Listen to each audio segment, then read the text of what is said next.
L'organisatrice de mariage de mon frère a appelé, ils vous ont retiré de la liste des invités, mais veulent vos 80 000 $ pour des améliorations VIP. J'ai souri. Annulez tout. Mais vous n'êtes pas la mariée. Non, mais je possède le domaine. Le téléphone a sonné précisément à 14h15 un mardi après-midi. J'étais en train d'examiner les marges bénéficiaires trimestrielles lorsque l'identification de l'appelant s'est affichée. C'était l'organisatrice de mariage, une femme nommée Chloé, qui avait toujours l'air d'avoir bu 3 tasses de café et d'être perpétuellement en retard de 5 minutes. Mais cette fois, quand j'ai répondu, il n'y a pas eu de salutation pétillante. Il y a eu une pause lourde et inconfortable à l'autre bout du fil. Elle s'est raclée la gorge et je pouvais pratiquement l'entendre passer son poids d'un pied à l'autre. « Salut, Valérie », a-t-elle dit, sa voix baissant d'une octave entière par rapport à d'habitude. Je voulais juste confirmer quelque chose directement avec vous parce que, eh bien, cela semblait un peu inhabituel et puisque vous êtes la principale bailleuse de fonds du compte, a-t-elle laissé sa phrase en suspens. Je me suis adossé à mon fauteuil de bureau en cuir et j'ai frotté l'arête de mon nez. Dites-le, Chloé. Je paie les factures de ce mariage depuis 6 mois. Plus rien de ce que ma famille fait ne me surprend. De quoi ont-ils besoin maintenant? Eh bien, Chloé a de nouveau hésité, prenant une inspiration profonde. Votre mère, Sylvia, a appelé ce matin. Elle m'a demandé de finaliser le plan de table. Et eux? Vous n'y êtes pas. Je lui ai demandé où elle voulait vous asseoir, et elle m'a spécifiquement dit de vous retirer de la liste finale des invités. Elle a dit que le nombre de personnes était limité et que cela ne vous dérangerait pas. Je n'ai rien dit. J'ai juste fixé le curseur clignotant sur l'écran de mon ordinateur. Retiré. J'avais 38 ans, une femme adulte qui avait passé toute sa vie d'adulte à jouer le rôle de la banque fiable, et je venais d'être désinvité au mariage de mon propre frère. Derek avait 40 ans, mais apparemment, il avait encore besoin de maman pour faire son sale boulot. Mais Chloé n'avait pas fini. Le coup de grâce était encore à venir. Valérie, vous êtes là, a-t-elle demandé nerveusement. Je suis là, ai-je dit, ma voix complètement plate.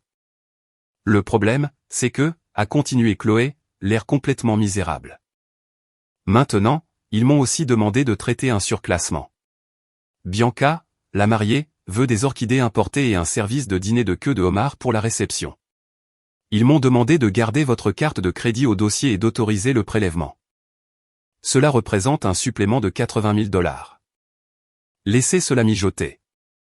Ils m'avaient effacé de la liste des invités, complètement supprimé ma présence de leur jour parfait, mais ils s'attendaient pleinement à ce que ma carte noire absorbe un coût de 80 000 $ afin que ma future belle-sœur puisse manger du homard en faisant comme si je n'existais pas. Ils pensaient que je soupirerais, lèverais les yeux au ciel et paierais. Parce que c'est exactement ce que j'avais fait toute ma vie. Vous vous moquez de moi? Waouh, c'était épuisant rien que de le lire. Cette famille est tellement toxique et tellement privilégiée, ne faisant que réclamer des choses parce qu'ils pensent y avoir droit. Je veux dire, 80 000 $ pour du homard, mais vous ne pouvez même pas avoir de place à table. Comment répondriez-vous à cette organisatrice de mariage? Je n'ai pas cligné des yeux. Je n'ai pas pleuré. Je n'ai même pas senti mon rythme cardiaque s'accélérer. Au lieu de cela, un sentiment de clarté très étrange, très froid, m'a envahi. J'ai souri.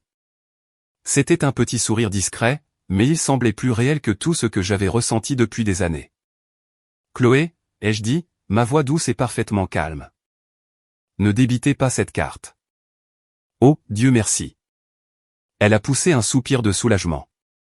Je savais que c'était mal. Je leur dirai que la carte a refusé le surclassement. Non, les jeux corrigés doucement. Ne leur dites pas ça. En fait, je veux que vous annuliez tout l'événement. Il y a eu un silence de mort au bout du fil. Excusez-moi, a-t-elle couiné. Annulez-le. Les arrangements floraux, la restauration, l'éclairage, le quatuor à cordes, tout. Elle a hésité, ses limites professionnelles se faisant sentir. Mais madame, je ne peux pas faire ça. Vous n'êtes pas la mariée. Seule la mariée ou le marié peuvent autoriser une annulation complète du lieu. Je me suis penché dans le silence, le laissant s'étirer une seconde de plus. Non, Chloé, ai-je dit doucement. Je ne suis pas la mariée, mais je possède le domaine. Attendez, quoi? Oh mon Dieu, je n'avais pas vu ça venir. Elle possède tout le domaine. C'est fou. Opie est une bien meilleure personne que moi, car j'aurais ri au visage de cette organisatrice de mariage sur le champ. Pour comprendre comment nous en sommes arrivés au point où ma famille se sentait à l'aise de débiter 80 000 $ à un fantôme, vous devez comprendre la dynamique dans laquelle j'ai été élevé. Dans ma famille, il y avait deux rôles distincts. Derek était l'ornement en verre fragile qui devait être protégé à tout prix. Et j'étais le papier bulle. Ma mère, Sylvia, était l'architecte de ce beau désastre. En grandissant, je n'ai jamais été juste une enfant. J'étais la gardienne de Derek. Si Derek ratait un examen de maths, Sylvia me demandait pourquoi je ne l'avais pas aidé à étudier. Si Derek avait un petit accrochage en voiture au lycée, Sylvia m'asseyait et m'expliquait que je devais trouver un travail après l'école pour aider à couvrir la prime d'assurance parce que nous devions tous contribuer pour la famille. Il a 2 ans de plus que moi, au fait. Mais l'âge n'avait pas d'importance. Derek était un rêveur. J'étais la pragmatique. Derek avait du potentiel. J'avais un compte courant. Cela n'a jamais cessé. Quand j'avais 28 ans, j'avais économisé une somme d'argent significative grâce à mon premier vrai emploi en entreprise. Je vivais de nouilles ramen et de café bon marché pour constituer un bas de laine. C'est la même année que mes parents ont décidé de réduire leur train de vie et de déménager dans une maison plus petite et plus facile à gérer. Seulement, ils n'avaient ni le crédit ni l'argent pour la compte. Sylvia m'a appelé en pleurant. Elle a dit que Derek était entre 2 emplois. Il était toujours entre 2 emplois et il n'avait personne d'autre vers qui se tourner. Je leur ai fait un chèque de 45 000 $. J'ai pratiquement vidé mes économies. Sylvia m'a serré dans ses bras, a pleuré des larmes de joie et m'a dit que j'étais leur ange gardien.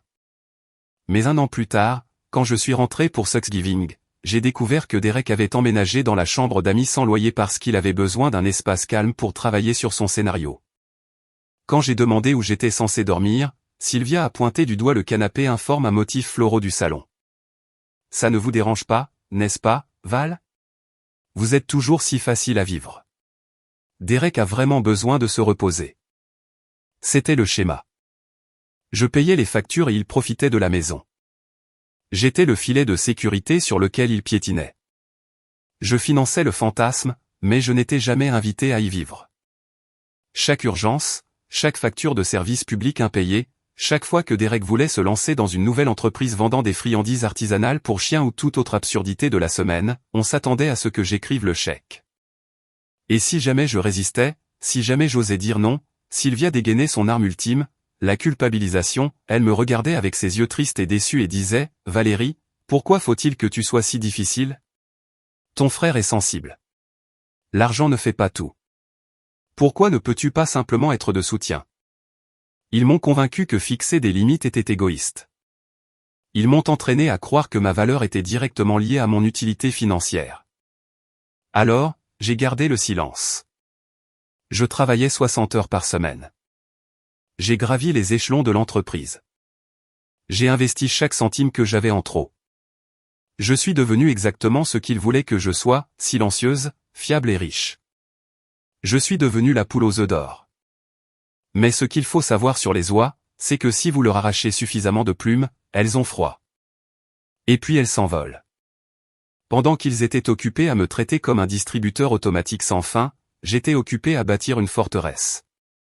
Ils plaisantaient toujours en disant que je travaillais trop. Valérie est mariée à ses feuilles de calcul, disait Derek, riant la bouche pleine de nourriture lors de dîners de fête que j'avais payés. Elle ne saurait pas s'amuser même si ça lui mordait le nez. Bianca, sa petite amie de l'époque, gloussait et sirotait son vin, me regardant avec un mélange de pitié et de suffisance. Il pensait que ma vie était vide. Il n'avait aucune idée. Il y a 3 ans, j'ai lancé une société d'investissement discrète sous le nom de Valérie P. Holdings. Je n'ai pas dit à ma famille. Pourquoi l'aurais-je fait? Sylvia n'y aurait vu qu'un plus grand trésor dans lequel puiser, et Derek aurait soudainement eu une idée brillante pour une start-up qui nécessiterait la moitié de mon capital.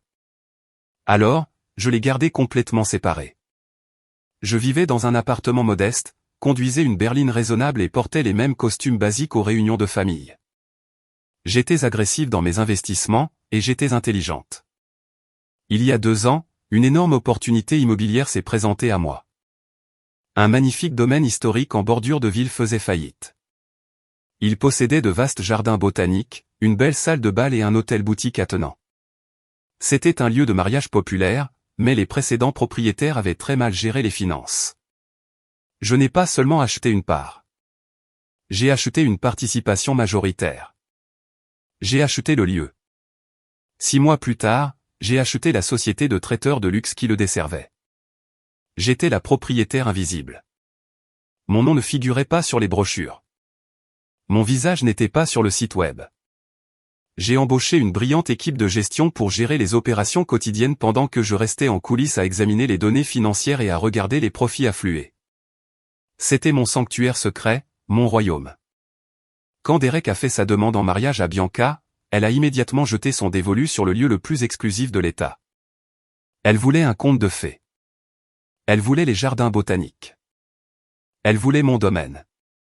Quand Derek a appelé pour me dire qu'ils avaient trouvé le lieu de leur rêve, mais qu'il était un peu hors de leur budget, j'ai failli éclater de rire. Il m'a demandé si je pouvais aider avec la compte initiale pour réserver la date. C'était 50 000 $. J'aurais pu dire non. J'aurais pu leur dire que je possédais l'endroit et leur offrir une réduction familiale, mais quelque chose m'en a empêché. Je voulais voir comment cela allait se dérouler.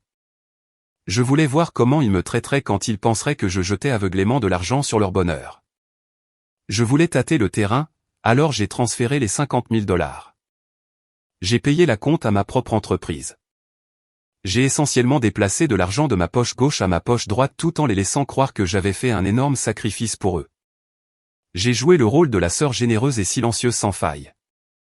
Je me suis assise et les ai regardés planifier leur mariage royal sur ma propriété, mangeant ma nourriture et séjournant dans mes chambres d'hôtel. Je leur ai donné assez de cordes pour se pendre.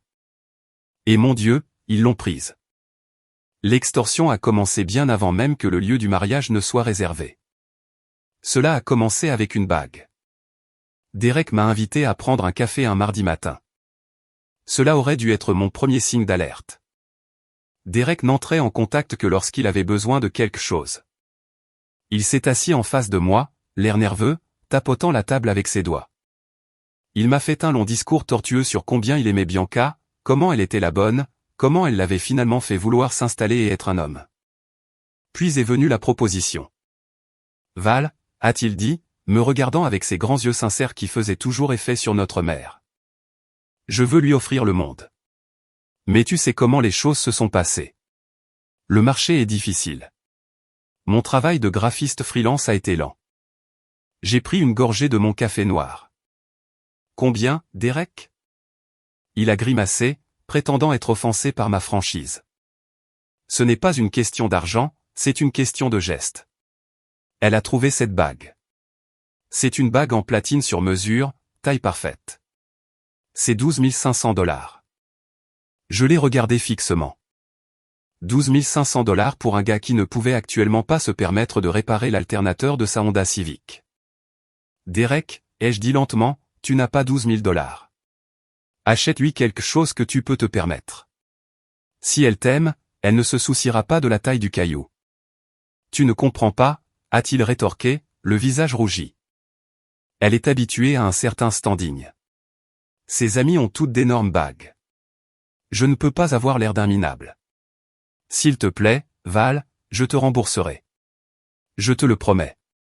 Dès que nous serons rentrés de notre lune de miel, je commencerai à te faire des paiements mensuels. Fais que ce soit spécial pour nous. Je savais qu'il mentait. Il ne m'avait jamais remboursé un sou de sa vie. Mais je savais aussi que si je disais non, Sylvia m'appellerait dans l'heure, pleurant sur la façon dont je ruinais la chance de bonheur de son fils et sur la façon dont j'amassais ma richesse comme une avare. Alors, j'ai accepté, mais je n'étais pas stupide. Je suis allé chez le bijoutier avec lui. J'ai tendu ma carte, mais je me suis assuré que le reçu, la police d'assurance et le certificat d'expertise étaient tous imprimés au nom d'une seule personne, Valérie Pierce.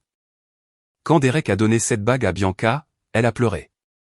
Elle a posté 20 angles différents de la bague sur Instagram avec le hashtag béni, elle a appelé Derek son roi.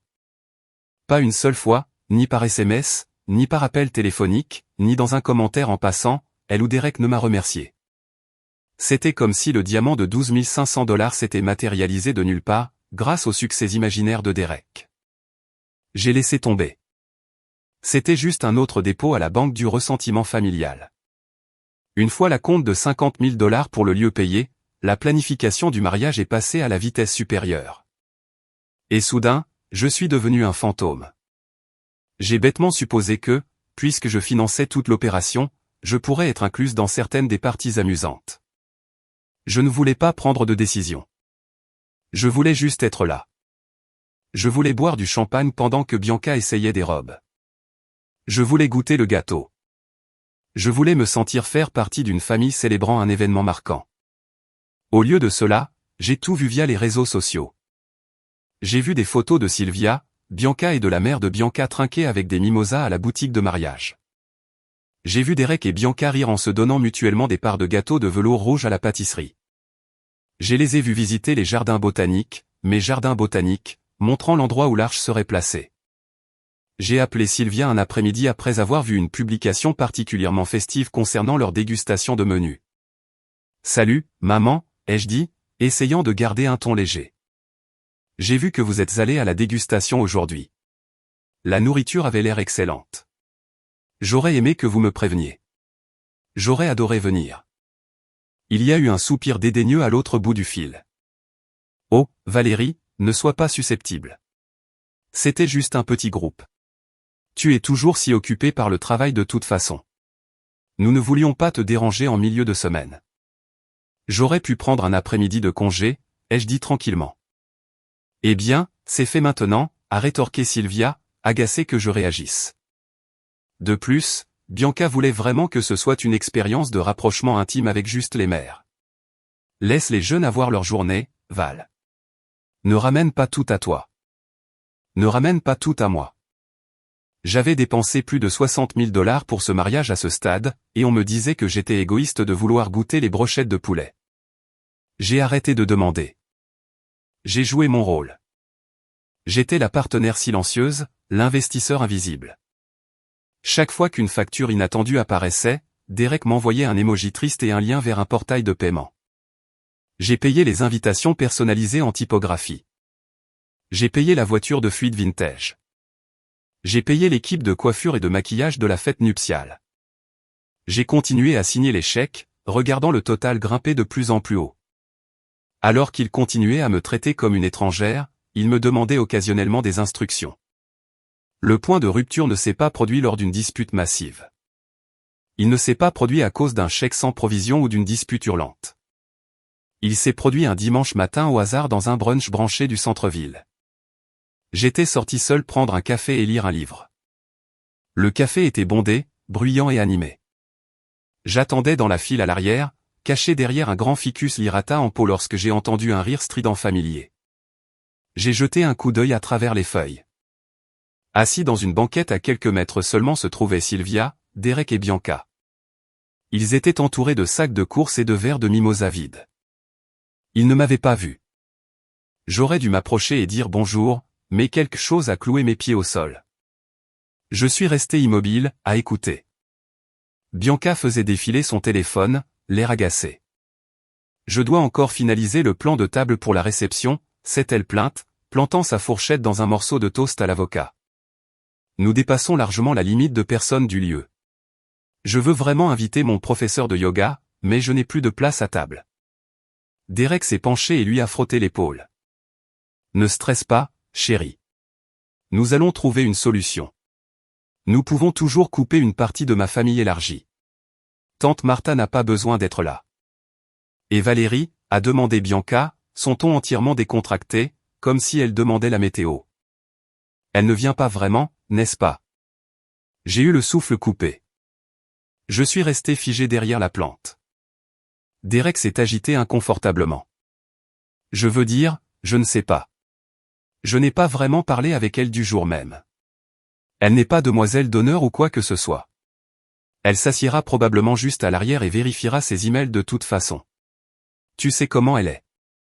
Elle est toujours si sérieuse. Ce n'est pas vraiment son genre d'ambiance. Exactement. Bianca a acquiescé avec enthousiasme. C'est une fête. C'est notre jour. Je ne veux personne là-bas qui gâche l'ambiance. De plus, si nous la coupons, cela libère une place pour mon professeur de yoga. Et honnêtement, elle est tellement maladroite à ces événements. J'ai attendu que ma mère me défende. J'ai attendu que Sylvia, la femme qui prêchait constamment la loyauté familiale, la femme qui m'avait supplié d'écrire les chèques, dise à Bianca qu'elle dépassait les bornes. J'ai attendu qu'elle dise que bien sûr sa fille serait au mariage de son fils. Sylvia a pris une délicate gorgée de son café, s'est essuyé la bouche avec une serviette et a intervenu comme si c'était la chose la plus normale du monde. « Oh, ne vous inquiétez pas pour Valérie », a dit Sylvia, sa voix dégoulinant d'indifférence désinvolte. « Tessa n'a pas besoin de place. Elle est juste le porte-monnaie. Elle est juste le porte-monnaie. Waouh, ses parents sont vraiment nuls. Je veux dire, comment pouvez-vous réellement traiter votre propre fille comme un distributeur automatique de billets? Cette femme doit avoir quelque chose qui ne va pas dans sa tête pour se comporter ainsi. Dans quel genre de monde ces gens vivent-ils? Si vous entendiez votre propre mère dire ça de vous, que feriez-vous? Ces 5 mots sont restés suspendus dans l'air, épais et lourds. Ils n'ont pas fait l'effet d'une gifle. Ils ont fait l'effet d'une lame chirurgicale faisant un claquement net et précis en plein centre de ma poitrine. Ils ne me respectaient pas. Ils ne m'aimaient pas. Ils ne me considéraient même pas comme un être humain. Pour eux, j'étais juste une machine qui distribuait de l'argent. J'étais une ressource à exploiter, à épuiser et à jeter quand je n'étais plus utile. Je ne les ai pas confrontés. Je ne suis pas sorti de derrière l'arbre pour faire une scène. Je n'ai pas crié ni jeté mon café chaud sur leur table.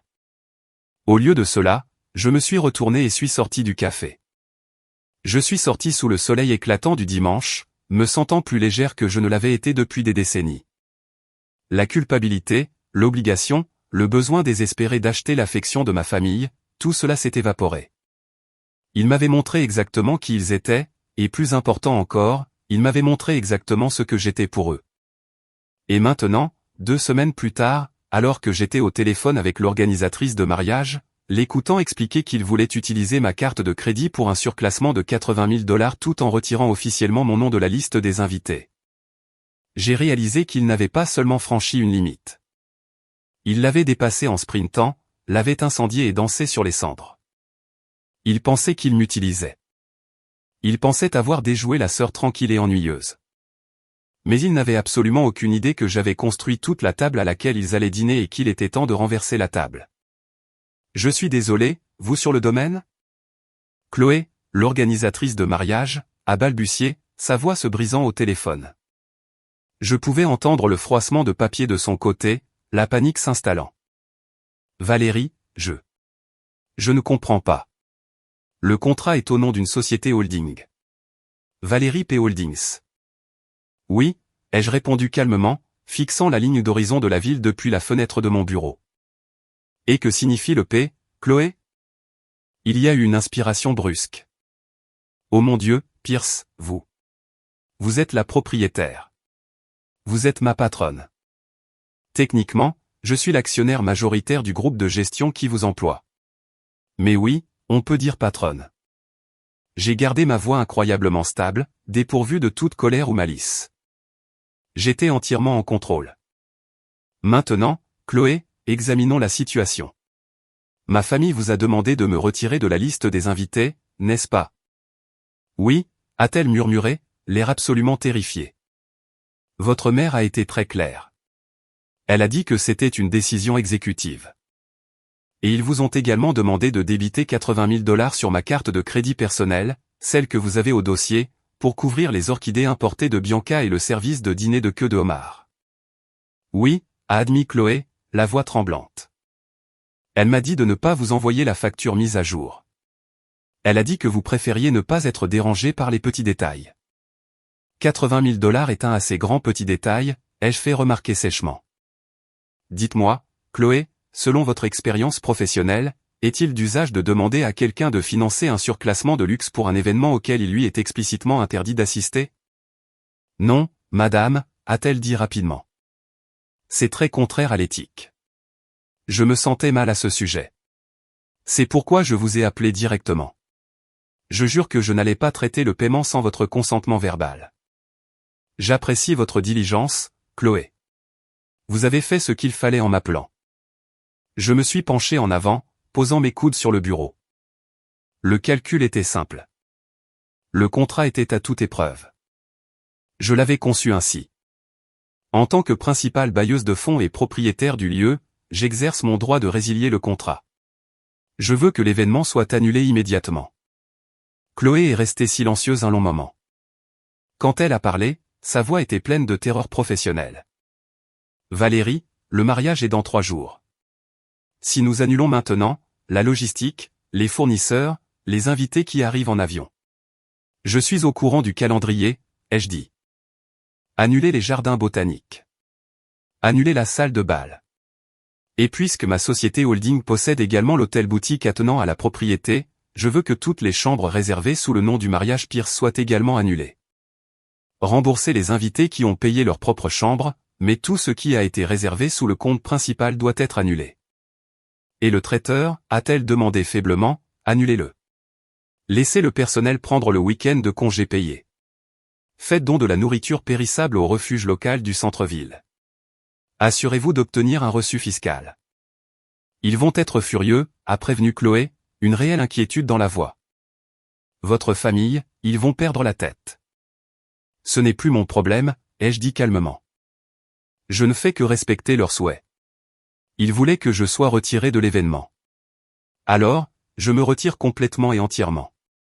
Envoyez les avis d'annulation officiels à Derek et Sylvia par email dans exactement 1 heure.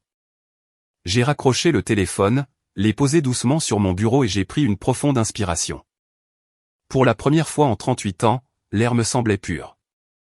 Après avoir raccroché avec Chloé, mon bureau était complètement silencieux. Il n'y avait pas de musique dramatique en arrière-plan. Aucun tonnerre ne grondait devant ma fenêtre. La ville en contrebas continuait son rythme affairé et inconscient. Mais à l'intérieur de ma poitrine, un énorme changement tectonique venait de se produire. Pendant 38 ans, j'avais porté un poids lourd et suffocant sur mes épaules. Le poids d'être la responsable, la pacificatrice, le porte-monnaie, et d'un simple coup de téléphone, je venais de tout déposer. J'ai ouvert mon ordinateur portable personnel et me suis connecté au portail administratif sécurisé de Valérie P. Holdings. J'ai navigué vers le tableau de bord de gestion immobilière du domaine. Là, c'était le mariage Pierce. Un fichier massif et gonflé, rempli de menus de traiteurs, de demandes d'éclairage, de plans de table et de réservation de chambres d'hôtel. Tout cela reposant confortablement sur la fondation de mon argent et de ma propriété. J'ai cliqué sur le contrat principal. J'ai fait défiler les termes et conditions, les clauses non remboursables qui s'appliquaient à tout le monde sauf aux propriétaires, et jusqu'à la section d'autorisation. Je ne me suis pas précipité. Je voulais ressentir chaque seconde de cela. J'ai pensé au moment où Derek avait emprunté ma voiture pour un week-end, l'avait écrasé contre une boîte aux lettres et avait laissé notre mère me convaincre que je ne devais pas le signaler à l'assurance car cela ruinerait son dossier de conduite. J'ai payé les réparations de ma poche. J'ai pensé au moment où Bianca m'avait regardé comme si j'étais transparente lors de la fête de fiançailles que j'avais payée, me tendant sa flûte de champagne vide comme si j'étais une serveuse. J'ai pensé aux mots que j'avais entendus au brunch. Elle est juste le porte-monnaie. J'ai ouvert un nouveau brouillon de mail en copiant le gestionnaire immobilier, le chef traiteur et le coordinateur de l'hôtel-boutique. Je n'ai pas écrit une longue explication émotionnelle. Je n'ai pas énuméré mes griefs ni exigé d'excuses. La rancune est bruyante, mais le vrai pouvoir est silencieux. J'ai tapé l'objet, annulation de l'événement. Puis dans le corps de l'email, j'ai tapé exactement 6 mots. Autorité complète confirmée. Annuler tous les services. J'ai signé, Valérie. J'ai déplacé ma souris sur le bouton d'envoi. Ma main ne tremblait pas. Mon cœur ne battait pas la chamade. J'ai juste ressenti un sentiment de paix profonde et intense. J'ai cliqué sur envoyer. L'écran s'est rafraîchi. L'email a disparu dans la boîte d'envoi et le serveur a commencé à traiter la commande. En quelques secondes, l'icône de statut à côté du mariage Pierce dans le portail de gestion est passée d'un vert vif et optimiste à un rouge solide et définitif. Terminé. C'était fait. Il n'y avait pas de retour en arrière. Je venais de tirer la prise d'un conte de fées qui m'avait coûté des milliers de dollars et des années de mon estime de soi. J'ai fermé l'ordinateur portable, me suis dirigé vers mon chariot de bar de bureau et me suis versé un verre d'eau pétillante avec une tranche de citron. J'ai pris une gorgée, regardant la ligne d'horizon de la ville. Il était 15 heures. Les emails d'annulation automatique devaient arriver dans les boîtes de réception de Derek et Sylvia dans exactement 1 heure. J'ai décidé de faire mes affaires, de rentrer chez moi et de m'installer confortablement. La tempête arrivait et je voulais être aux premières loges. Je suis arrivé à mon appartement juste avant 16 heures. Je me suis changé pour enfiler mon ensemble de salon en cachemire le plus confortable, me suis fait une tasse de thé vert frais et me suis assise sur mon balcon. Le temps était magnifique. Une brise fraîche et vive soufflait de la baie. Je savais exactement ce qui se passait en coulisses. Les dominos tombaient un par un dans une séquence parfaitement orchestrée. À 15h15, le gérant du traiteur aurait reçu mon email. Il aurait immédiatement retiré son personnel de la ligne de préparation. Les homards importés que Bianca avait exigés seraient remis dans les congélateurs industriels. L'énorme gâteau de velours rouge à 5 étages serait arrêté en plein glaçage. À 15h30, l'équipe florale serait avertie.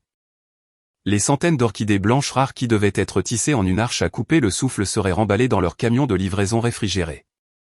À 15h45, le gérant de l'hôtel-boutique commencerait à purger le système. La famille élargie de Bianca, ses sœurs de sororité universitaire et les amis prétentieux de Derek avaient tous réservé leur chambre en utilisant un code de réduction spécial lié au compte principal du mariage. Au moment où le compte serait annulé, le système automatisé de l'hôtel enverrait des avis d'annulation, citant une rupture de contrat catastrophique par le titulaire du compte principal. Ouf, quelle histoire! C'était fou. Les dominos tombent. J'adore à quel point c'est froid et calculé. Pas de cris, pas de pleurs, juste la destruction pure et simple de leur journée parfaite en quelques clics. C'est absolument brillant. Pensez-vous qu'elle est allée trop loin ou est-ce parfaitement justifié? Je connaissais ma famille. Je connaissais leurs habitudes. Sylvia faisait toujours une sieste l'après-midi et Derek était pratiquement collé à sa console de jeux vidéo jusqu'à l'heure du dîner. Il ne verrait pas les emails immédiatement. La bombe était tombée, mais l'onde de choc ne les avait pas encore atteints. J'étais assise sur mon balcon, regardant le ciel passer lentement d'un bleu éclatant à un gris doux et pâle. J'ai arrosé mes fougères. J'ai écouté un disque de jazz. Je créais délibérément une forteresse de calme autour de moi. J'avais passé toute ma vie à passer à l'action dès que leur anxiété montait en flèche. Si Derek était stressé, je devais arranger les choses. Si Sylvia était contrariée, je devais la calmer. Pas aujourd'hui. Aujourd'hui, leur crise était entièrement la leur. J'ai jeté un coup d'œil à l'horloge murale de ma cuisine. Il était 17h59. J'ai pris mon téléphone et l'ai déverrouillé, ouvrant la discussion de groupe familial. Elle avait été active plus tôt dans la journée. Bianca avait envoyé une photo d'elle se faisant un bronzage par pulvérisation. Sylvia avait répondu avec une série d'émojis en forme de cœur. Derek avait envoyé un gif d'un homme faisant pleuvoir des billets de banque. J'avais tout ignoré. L'horloge numérique de mon téléphone est passée à 18h. Pile à l'heure, les serveurs de Valérie P. Holdings ont envoyé les avis d'annulation formels. J'ai imaginé les emails atterrissant dans leur boîte de réception. J'ai imaginé les petites icônes de notification rouges apparaissant sur leurs écrans. Rien ne s'est passé pendant exactement 17 minutes. Puis à 18h17, mon téléphone a vibré si fort qu'il a failli tomber de la table basse. Le silence était officiellement terminé. La représentation avait pris fin brusquement avec un crissement, et les acteurs réalisaient qu'il n'y avait plus de scène sur laquelle se tenir. Les retombées commençaient, et je n'avais pas l'intention de lever le petit doigt pour les arrêter. Le premier message est venu de Derek. Il est apparu dans la discussion de groupe familial, frénétique et grammaticalement incorrect. Il a écrit « Les gars, quelqu'un d'autre vient-il de recevoir un email bizarre du lieu ? Il dit que tout est annulé. C'est forcément une arnaque par hameçonnage, n'est-ce pas ?» 2 minutes plus tard, Bianca a répondu. Son message était entièrement en majuscules. Derek, ma mère vient de m'appeler en hurlant. Elle et ma tante viennent d'atterrir à l'aéroport et ont pris un Uber pour l'hôtel. La réception les a refoulés. Ils ont dit que toutes les chambres réservées avaient été supprimées. Qu'est-ce qui se passe? Derek a répondu, je ne sais pas. J'appelle l'organisatrice en ce moment même. Elle ne répond pas. J'ai regardé les bulles de texte apparaître et disparaître. J'étais une spectatrice de ma propre vie, assistant au déroulement d'une tragédie que j'avais personnellement financée puis habilement démantelée. Puis vint tante Martha, la commère de la famille qui vivait pour le drame. Elle a écrit « Je viens de recevoir un email disant que le dîner de répétition est annulé. Quelqu'un est-il malade? Dois-je quand même prendre l'avion demain ?» Bianca perdait la tête. Elle a envoyé 5 messages en succession rapide. C'est une blague. C'est une blague de mauvais goût. Qui fait ça? Derek, arrange ça tout de suite. Ma famille est assise dans le hall de l'hôtel avec ses bagages. J'ai pris une autre gorgée de mon thé. L'outrecuidance pure et simple était à couper le souffle. Ils étaient furieux que la gratuité ait cessé, mais pas une seule fois ils ne se sont arrêtés pour se demander qui conduisait la voiture. Puis mon téléphone a vibré avec un message privé. Ce n'était pas dans la discussion de groupe. C'était de Sylvia. Ma mère ne paniquait jamais en public. Elle était une maîtresse dans l'art de préserver l'image. Son message pour moi était vif, exigeant et totalement dépourvu de chaleur. Elle a écrit « Valérie, le lieu vient d'envoyer un avis d'annulation. Derek fait une crise de panique, et Bianca est hystérique. Je sais que tu gères les paiements. Appelle la banque immédiatement. Règle ce problème. Remets ça en place maintenant. » Elle n'a pas demandé ce qui s'était passé. Elle n'a pas demandé si j'allais bien. Elle a juste donné un ordre, s'attendant à ce que la fille obéissante s'agite et nettoie le désordre. J'ai fixé son message. J'ai pensé au surclassement de 80 000 $. J'ai pensé au plan de table où mon nom avait été effacé. J'ai tapé exactement 2 lettres et j'ai appuyé sur envoyer. Non. J'ai regardé le petit indicateur montrer qu'elle avait lu le message. 1 minute a passé. Puis une autre. Sylvia a répondu, « Comment ça, non? Arrête d'être difficile, Valérie. Ce n'est pas le moment pour tes caprices. Appelle la banque. » J'ai tapé ma réponse finale. Je n'appelle pas la banque, maman. La banque n'a pas annulé le mariage. Je l'ai fait. Tu as dit à l'organisatrice de me retirer de la liste des invités. Je ne fais que respecter tes souhaits. Passe une bonne soirée. J'ai appuyé sur envoyer. Puis, avant qu'elle ne puisse répondre, avant que le barrage inévitable d'appels et de messages vocaux hurlants ne puisse commencer, je suis allé dans les paramètres de mon téléphone et j'ai activé le mode « Ne pas déranger ». J'ai mis en sourdine la discussion de groupe. J'ai mis en sourdine Derek. J'ai mis en sourdine Sylvia. J'ai posé le téléphone face contre table, me suis adossé à ma chaise et j'ai fermé les yeux. Le chaos explosait autour d'eux. Mais dans mon appartement, sur mon balcon, il n'y avait que la paix. Le lendemain matin, mon téléphone était un cimetière de connexions manquées. J'avais 26 appels manqués de Derek, 15 de Sylvia, et des dizaines de notifications de divers membres de la famille élargie. Mais je n'ai pas vérifié mes messages vocaux. Je n'en avais pas besoin. Je savais déjà ce qu'ils disaient. Au lieu de cela, je me suis préparé un copieux petit déjeuner. Des œufs, des toasts, des fruits frais. Je me suis assise à mon îlot de cuisine et j'ai ouvert les réseaux sociaux. Les narcissiques sont incroyablement prévisibles. Lorsqu'ils sont acculés et privés de leurs ressources, ils ne réfléchissent pas à leurs actions. Ils n'assument pas leurs responsabilités. Ils inventent une histoire. Ils deviennent les victimes. Bianca avait été occupée. Sa story Instagram était un chef-d'œuvre de manipulation. Elle avait posté un selfie en noir et blanc, l'air épuisé et larmoyant, serrant une tasse de café. La légende disait, le diable travaille dur, mais les gens jaloux travaillent plus dur. À tous nos amis et à notre famille qui arrivent en avion, veuillez être indulgents avec nous. Une tierce partie malveillante a tenté de détruire le jour de nos rêves. Mais l'amour triomphe de tout. Priez pour nous. J'ai en fait éclaté de rire. Une tierce partie malveillante. C'était une façon créative de décrire la femme qui avait littéralement tout payé. Derek s'était tourné vers Facebook. Il a posté une longue mise à jour de statut décousu, s'excusant auprès des invités.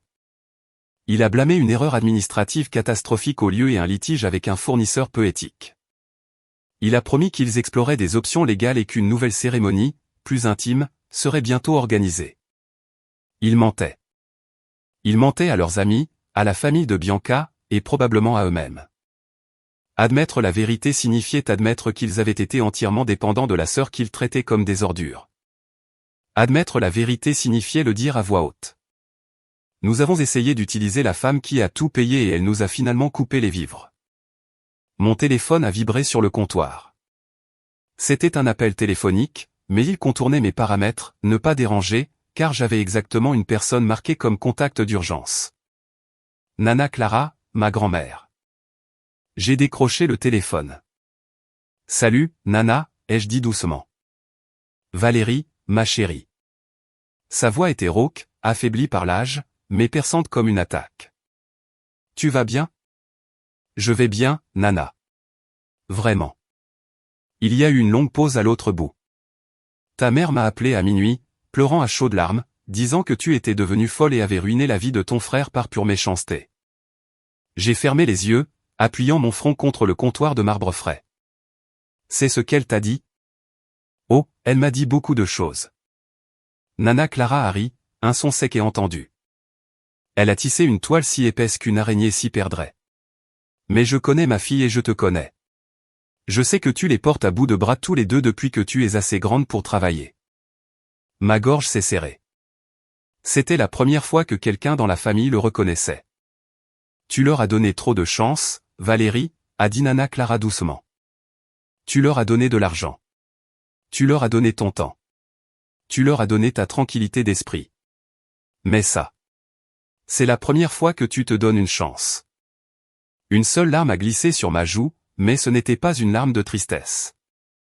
C'était une validation. Merci, Nana. Ne les laisse pas revenir, ma chérie, a-t-elle averti. Quand l'argent s'asséchera, ils vont venir frapper. Garde la porte verrouillée. Elle avait raison. Le silence numérique ne durerait pas éternellement. Les mensonges sur les réseaux sociaux ne régleraient pas leurs problèmes immédiats. Ils avaient besoin d'un bouc émissaire, et plus important encore, ils avaient besoin d'un renflouement. La prédiction de Nana Clara s'est réalisée moins de 2 heures plus tard. J'étais assise dans mon salon, lisant un roman, lorsque les coups lourds et frénétiques ont commencé. Ce n'était pas un coup poli. C'était le rythme désespéré et martelant de quelqu'un qui n'avait plus aucune option. Je me suis dirigé vers la porte d'entrée et j'ai regardé par le Judas. C'était Derek. Il avait l'air terrible. Il portait une chemise habillée froissée, sans cravate, et ses cheveux étaient sales. Il transpirait abondamment, se balançant d'un pied sur l'autre, regardant par-dessus son épaule comme s'il était poursuivi.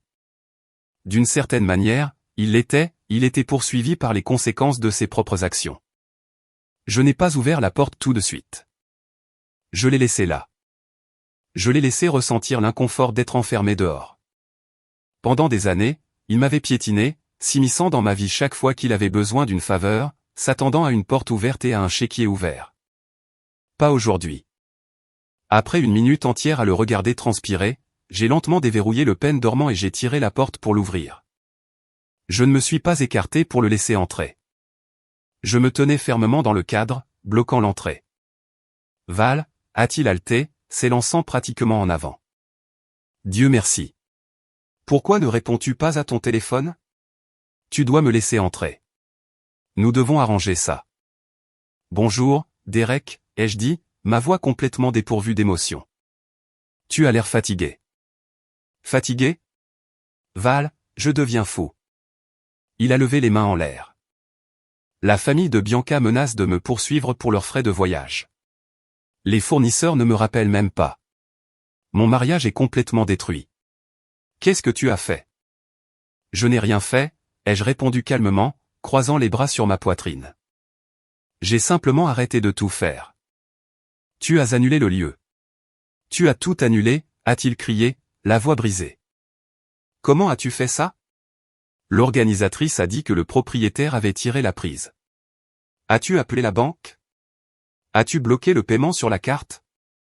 Je te rembourserai, je le jure. Donne-leur juste l'argent à nouveau pour qu'ils puissent rallumer les lumières. Ils ne savaient toujours pas. Ils pensaient toujours que j'avais juste fait une crise de colère et appelé ma compagnie de carte de crédit. Derek, ai-je dit lentement, le regardant droit dans les yeux. Je suis la propriétaire. Je possède le domaine. Je possède la société de traiteurs. Je possède l'hôtel. Je n'ai pas appelé la banque. J'ai appelé ma propre équipe de gestion. Sa mâchoire est tombée. Il m'a regardé fixement, les yeux écarquillés par un mélange de choc, de confusion et d'une soudaine réalisation terrifiante. La couleur a complètement quitté son visage. Tu le possèdes, a-t-il balbutié, reculant d'un pas. Mais comment? Depuis quand? Depuis 2 ans, ai-je dit, pendant que tu cherchais comment devenir un entrepreneur avec mon argent, je bâtissais en fait un empire. J'ai financé tout ton fantasme, Derek. Je t'ai laissé jouer les grands seigneurs sur ma propriété, mangeant ma nourriture, dépensant mon argent. Alors, pourquoi, a-t-il supplié, sa voix tombant à un gémissement pathétique. Si tu le possèdes, tu peux arranger ça tout de suite. Passe juste un coup de fil, Val. S'il te plaît. Bianca pleure dans une chambre de motel. Maman hyperventile.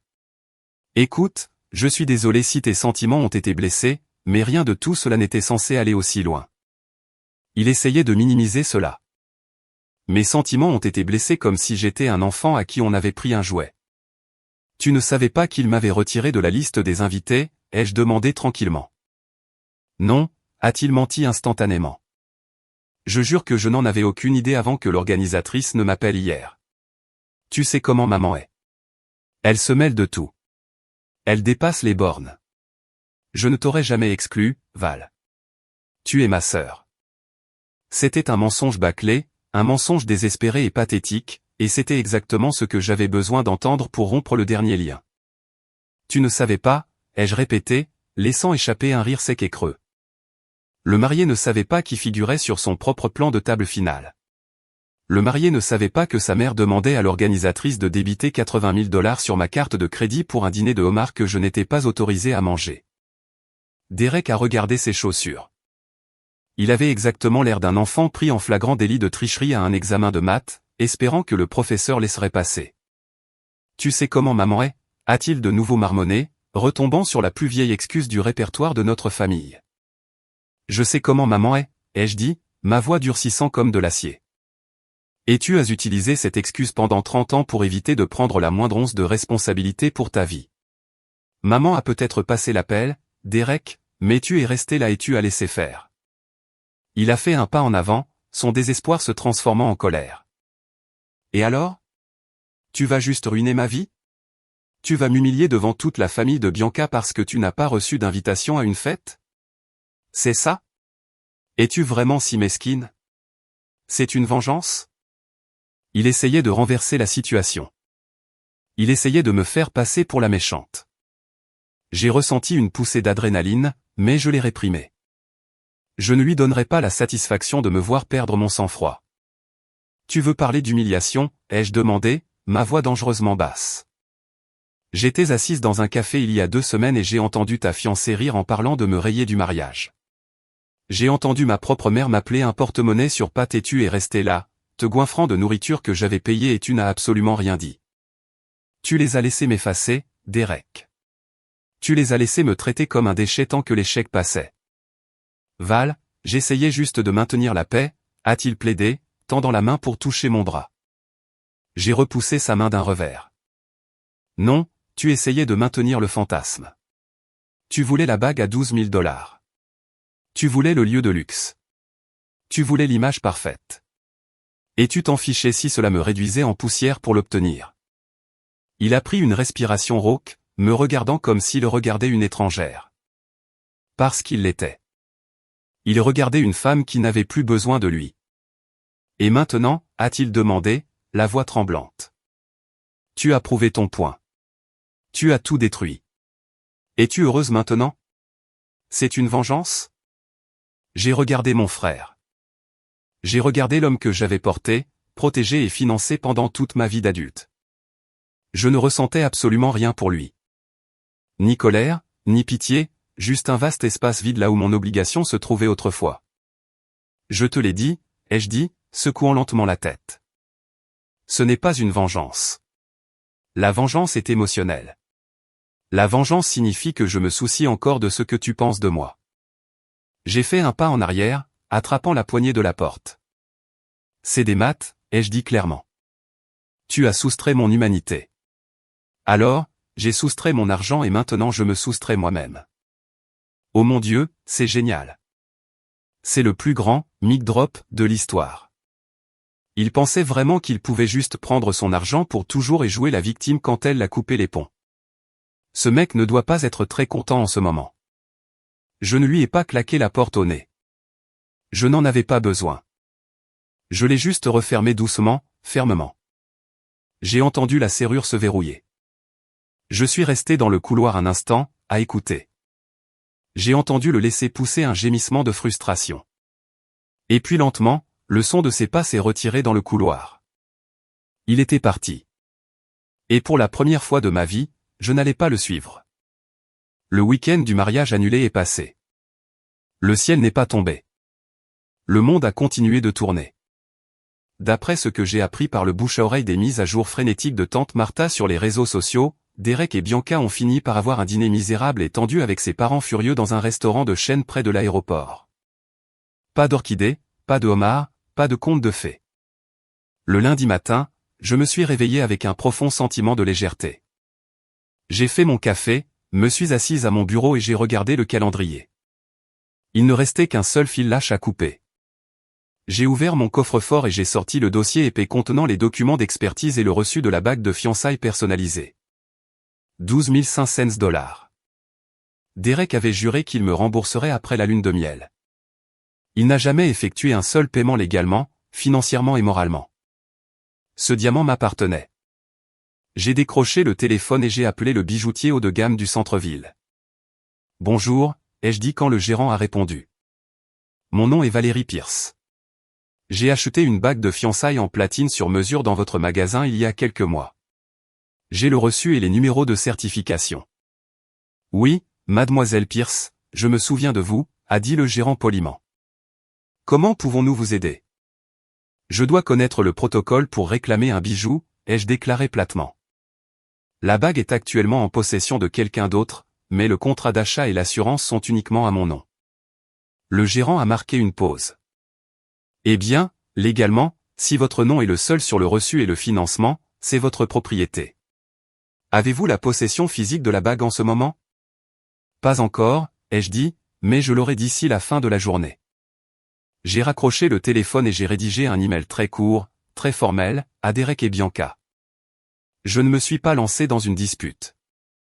J'ai simplement déclaré que, le mariage étant annulé et aucun paiement n'ayant été effectué sur la bague, j'exerçais mon droit de récupérer ma propriété. Je leur ai donné 24 heures pour la déposer à la réception de sécurité de mon immeuble où je déposerai une plainte pour vol auprès de la police.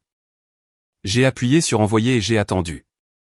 1 heure plus tard, mon téléphone a sonné avec un nouveau message vocal. Ce n'était pas de Derek. C'était de Bianca. J'ai appuyé sur lecture, mettant le téléphone en haut-parleur. Valérie, tu es une psychopathe malade et tordue. La voix de Bianca a grondé à travers le haut-parleur. Toute la douce fausse innocence avait disparu. C'était la vraie Bianca. Tu as ruiné mon mariage par pure jalousie. Et maintenant tu veux récupérer la bague? Tu es instable. Tu es une vieille femme amère et solitaire qui ne supporte pas de voir les autres heureux. Tu nous as embarrassés. Tu as embarrassé Derek. Garde cette stupide bague. Tu vas mourir seul de toute façon. J'ai écouté le message 2 fois. Je n'ai pas pleuré. Je n'ai pas ressenti de piqûre de douleur. Je me suis senti complètement justifié. J'ai cliqué sur exporter le fichier audio et j'ai transféré le message vocal directement à mon avocat avec la ligne d'objet, juste au cas où, parce que la rancune a une façon de montrer les dents une fois qu'on arrête de la nourrir et je voulais une preuve écrite. À midi, mon concierge m'a appelé pour m'informer qu'une petite boîte en velours avait été laissée à la réception par un homme à l'air très en colère. Je suis descendu, j'ai récupéré la boîte et je l'ai ouverte. Le diamant a capté la lumière du lustre du hall.